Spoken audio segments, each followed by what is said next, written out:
Saudara, pertemuan Jokowi Prabowo sudah terwujud, lantas pertanyaan yang muncul selanjutnya adalah benarkah pertemuan Mega Prabowo akan benar-benar terwujud? Lalu seberapa besar peluang kader PDIP bakal masuk ke dalam jajaran Menteri Prabowo nanti? Kita akan bahas bersama dengan Direktur Parameter Politik Adi Praitno. Mas Adi, selamat sore. Kalau nanti memang pertemuan antara Prabowo dan juga Mega ini benar-benar bertemu, apakah ini kemudian jadi momentum PDI bergabung dengan pemerintahan Prabowo Gibran?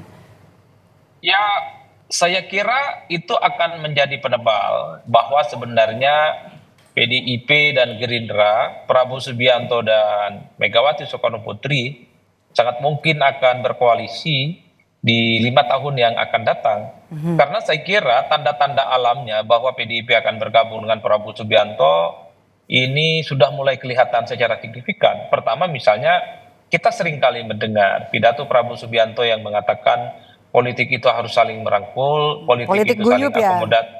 Ya, politik saling akomodatif, bahwa bersaing itu ala kadarnya. Tapi setelah Pilpres usai, satu sama yang lain, pihak-pihak yang selama ini saling berseteru, saling berkompetisi, itu bisa berkongsi untuk kepentingan bersama. Itu kan tanda alam yang menurut saya mazhab politik Prabowo memang ingin merangkul semua hal, semua orang dan semua pihak, sekalipun pihak-pihak itu adalah berseberangan selama ini.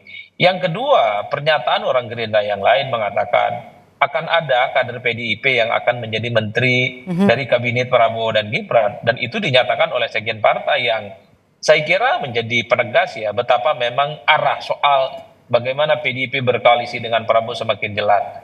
Sementara tanda-tanda alam yang ketiga, elit-elit PDIP pun juga sering mengatakan bahwa mereka sudah sering berkomunikasi dengan elit-elit Gerindra soal kemungkinan kerjasama di masa yang akan datang. Apalagi mereka mengatakan ketika ketua DPR dijabat lagi oleh Puan Maharani, itu artinya sejak saat itulah sebenarnya kerjasama politik antara PDIP dan Gerindra menjadi titik tolak untuk melakukan kerjasama di masa yang akan datang. Jadi ini adalah variabel yang menurut saya bisa mengunci bahwa sebenarnya pertemuan Prabowo Subianto dan Megawati jika ini dilakukan sebelum pelantikan 20 Oktober sebatas formalitas untuk mengesahkan bahwa sebenarnya kedua belah pihak ini sudah sangat siap untuk saling bekerja sama.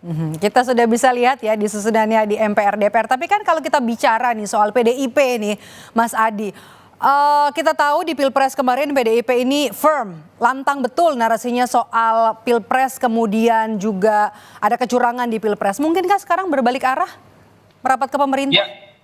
Ya saya kira memang tidak bisa dibantah, Mbak Maidop ya, bahwa PDIP memang sepanjang pemilu di 2024 mengkritik betapa pemilu di 2024 ini dianggap sangat brutal, tidak fair, tidak netral, dan penuh dengan indikasi-indikasi kecurangan. Tapi kalau saya melihat rata-rata kecenderungan secara umum, setiap ada Pilpres yang kalah itu selalu menuduh bahwa pemilu itu tidak jujur dan tidak adil. Termasuk Prabowo Subianto ketika kalah Pilpres 2019. Melakukan hal yang sama, meski kita tahu setelah itu pihak-pihak yang biasanya menyerang bahwa pemilu itu tidak adil dan tidak fair sering menjadi bagian dari koalisi pemerintah. Saya kira bukan hanya PDIP, partai seperti PKS, kemudian PKB, seperti Nasdem, dulu juga adalah dalam banyak hal cukup konfrontatif menganggap pemilu di 2024 ini tidak adil. Bahkan mereka dalam banyak hal juga menolak gagasan-gagasan terkait dengan keberlanjutan Prabowo Subianto sebagai pelanjut Jokowi, menolak IKN yang dianggap ugal-ugalan, ini rezim infrastruktur dan seterusnya. Tapi pada akhirnya mereka juga berkongsi. Oleh karena itu bagi saya setelah Pilpres usai, maka konsolidasi mempertemukan kepentingan masing-masing itu dilakukan. Saya melihat titik temu koalisi antara PDIP dengan Gerindra, Megawati dan Prabowo itu adalah kepentingan politik bersama. Disitulah yang menurut saya di mana dua partai ini, dua belah pihak ini sebenarnya tinggal nunggu waktu untuk saling berkoalisi untuk disahkan segera. Jadi Anda melihat PDIP yang paling terakhir nih untuk balik arah ya? Sepertinya begitu. Apalagi sebenarnya kalau mau jujur PDIP sekalipun menuding pemilu itu dilakukan dengan cara-cara yang tidak fair dan tidak adil, secara personali mereka itu tidak pernah menyerang Prabowo Subianto. Yang mereka serang, yang mereka kritik itu adalah Jokowi dan Gibran Rakabuming Raka yang dinilai prosesnya itu cacat secara etik melalui putusan Mahkamah Konstitusi. Bahkan di berbagai kesempatan elit-elit PDIP mengatakan bahwa mereka tidak pernah punya persoalan apapun dengan Prabowo. Secara politik mereka itu tidak ada persoalan apapun dengan Prabowo. Yang mereka ada masalah itu dengan Jokowi, bukan Oke. dengan Prabowo Subianto. Jadi ini bisa dijadikan sebagai sebuah alibi betapa sebenarnya Kalau dengan kita lihat Prabowo rekam Subianto. jejak hubungan antara partai PDI Perjuangan dengan Pak Prabowo ya. Oke, kita bahas sekarang soal 3 nama yang beredar dari PDIP yang disebut-sebut bakal masuk ke dalam kabinetnya Prabowo. Ini adalah Oli Dondo Kambe, kemudian juga ada Abdullah Azwar Anas dan juga ada Budi Gunawan. Siapa yang kemudian paling besar peluangnya meskipun ini sebenarnya disebut langsung oleh Said Abdullah ya, 3 nama ini. Ya saya kira tiga-tiganya cukup potensial karena sosok-sosok ini adalah sosok yang dinilai punya kontribusi dan menjadi orang-orang di lingkaran penting PDIP. Sosok ini tentu telah melalui proses diskusi dan mekanisme yang cukup panjang. Karena kalau saya mempelajari PDIP dalam studi-studi politik misalnya, PDIP ini kan tidak gampang merekomendasikan orang. Jadi yang direkomendasikan itu adalah sosok yang dinilai pastinya dia merepresentasikan kepentingan partai, dinilai sebagai perwakilan partai, dan dia adalah replika dari politik partai. Jadi nama-nama ini kalau kita tracking satu persatu adalah sosok yang sangat identik dan teridentifikasi sebagai orang yang cukup matang di PDIP dan sangat dekat dengan Megawati Soekarno Putri. Jadi kalau betul bahwa PDIP itu dapat 3 jatah menteri, maka 3 orang ini sangat mungkin adalah nama-nama yang nantinya akan membersamai kabinet Prabowo Gibran di masa yang akan datang. Saya kira di situ, Mbak, konteksnya.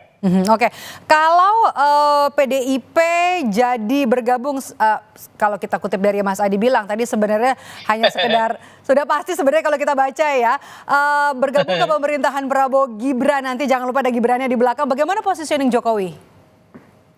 Ya, saya kira memang secara psikologi politik ya, jangankan Jokowi, partai-partai pendukung utama dari Prabowo pasti tidak happy dengan adanya partai-partai baru berkoalisi dengan mereka. Karena apapun pemilu itu kan ada jerih payah, tujuan utama adalah untuk jadi menteri dan mengakumulasi kekuasaan. Kalau tiba-tiba ada partai politik yang kalah pemilu, juga dapat kekuasaan politik, maka partai-partai seperti Demokrat, kemudian seperti PAN misalnya, seperti Golkar, itu pastinya tidak happy. Karena ada orang yang kalah pemilu, kalah pilpres, ikut serta untuk menikmati kekuasaan Tapi Mas politik. Aye yang terakhir pernyataannya bilang kalau itu adalah hak prerogatif, terima-terima saja. Oh, kalau itu persis, karena persoalan apakah PDIP akan diajak atau tidak, itu kan ada di tangannya Prabowo Subianto sebagai presiden terpilih. Jadi sekalipun partai-partai mendukungnya itu tidak happy, tidak Tapi sebenarnya nggak ada happy, orang oke. baru ada di dalamnya, ya itu pasti akan diterima dengan lapang dada, karena mereka itu hanya partai pengusung, bukan partai utama. Oleh karena itu, secara alamiah menurut saya, Maido, partai-partai pendukung Jokowi, partai-partai pendukung Prabowo yang bersama di Pilpres 2024 tidak happy dan tidak mau ada partai yang kalah pemilu menjadi bagian dari kekuasaan politik mereka.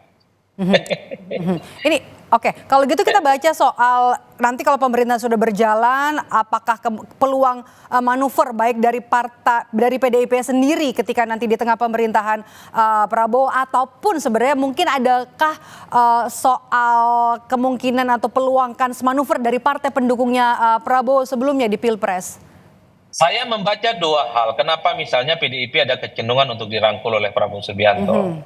Ini kan pertama untuk menjaga keseimbangan politik ya.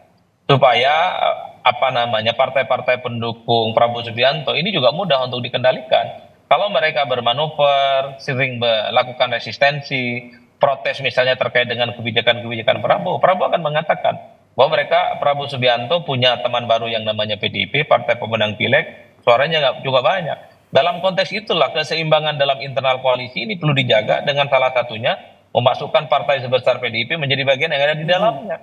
Karena dalam sistem presidensialisme multipartai secara ekstrim itu tidak ada koalisi yang kemudian bisa disebut sebagai permanen. Judulnya saja kadang koalisi, tapi seringkali partai-partai koalisi suka kritis, suka memprotes kebijakan-kebijakan yang akan dibuat oleh pemerintah. Dalam konteks itulah sepertinya memasukkan PDIP menjadi penting untuk menjaga keseimbangan secara politik di internal koalisi. Tapi yang kedua, ini yang saya kira menjadi kekhawatiran kita bersama. Kalau betul PDIP bergabung juga dengan Prabowo dan Gibran, maka nasib oposisi di masa yang akan datang pastinya wassalam. Karena di negara ini partai politik kalau sudah menjadi bagian dari kekuasaan pemerintah mustahil dia akan protes, mustahil dia akan melawan.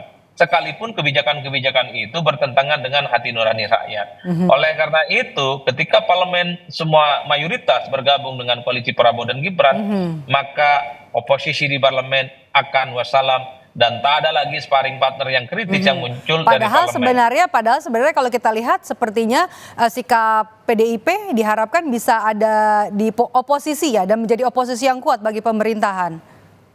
Ya sebenarnya sekalipun PDIP tidak masuk dalam koalisi Prabowo, nasib oposisi kita ini pastinya cukup lemah ya. Karena ada kecenderungan Kim Plus ini kan kekuatan politiknya sudah 84%, Maido.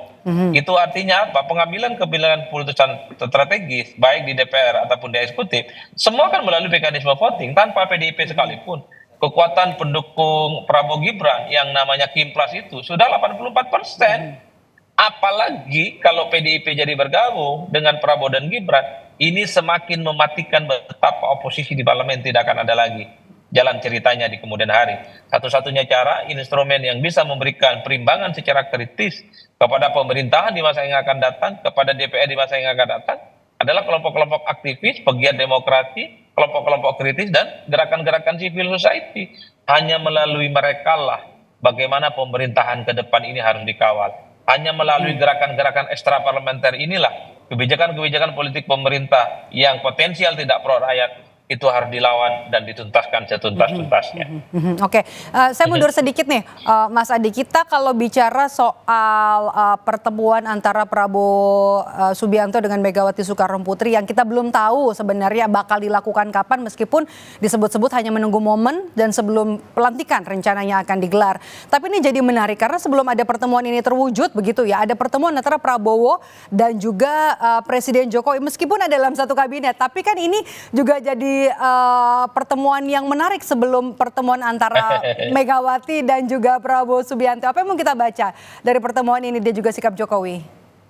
Saya kira banyak hal yang bisa kita tafsirkan. Pertama, sepertinya pertemuan antara Jokowi dan Prabowo ini kan ingin menepis bahwa hubungan keduanya itu tidak akur, tidak mesra menjelang peralihan kekuasaan politik. Apalagi ada yang mengait-ngaitkan persoalan ini juga dengan akun Fufu Fapa sehingga kedua tokoh ini renggang. Foto ini ingin menegaskan bahwa Jokowi dan Prabowo itu yang mereka lihat adalah bagaimana membangun Indonesia ke depan, bukan lagi apa yang terjadi di masa lampau. Itu yang pertama. Yang kedua mungkin juga Pak Jokowi itu ingin mengkonfirmasi bahwa statement-statement beliau yang misalnya dianggap akan pulang ke Solo tanggal 20 Oktober dan tidak hadir dalam pelantikan. Itu dikonfirmasi sebagai bentuk ketidakhadiran dan juga digoreng kan, di X khususnya sebagai sebuah isu yang wah ini menjadi tanda-tanda hubungan yang tidak baik antara keduanya. Oleh karena itu bagi saya dua hal ini yang sepertinya juga bisa menjadi pembicaraan di antara kedua tokoh ini. Tapi secara prinsip yang ketiga, bisa saja pertemuan antara Jokowi dan Prabowo ini bisa dimaknai bahwa per hari ini Jokowi itu dengan Prabowo adalah satu kekuatan yang tidak bisa dipisahkan dengan yang lainnya. Jadi sekalipun ada isu bahwa PDIP dan Prabowo akan menjadi kuat dan solid, tapi Jokowi ingin mengunci dengan pertemuan bahwa Prabowo itu adalah Jokowi dan Jokowi adalah Prabowo, yang menjadi kesinambungan mereka itu sustain, punya kepentingan yang sama, punya ide dan gagasan yang sama. Bagaimana proyek-proyek mercusuar dan kepentingan politik bersama di 5 tahun yang akan datang sama-sama diakomodir untuk kepentingan bersama demi kepentingan mereka dan tentu untuk bangsa dan negara. Sepertinya itu pesan politiknya yang ingin disampaikan. Baik, terima kasih sudah memberikan ulasan di Rumah Pilkada hari ini, Direktur Eksekutif Parameter Politik, Mas Adi Praitno sudah bergabung bersama kami. Sehat selalu, Mas Adi.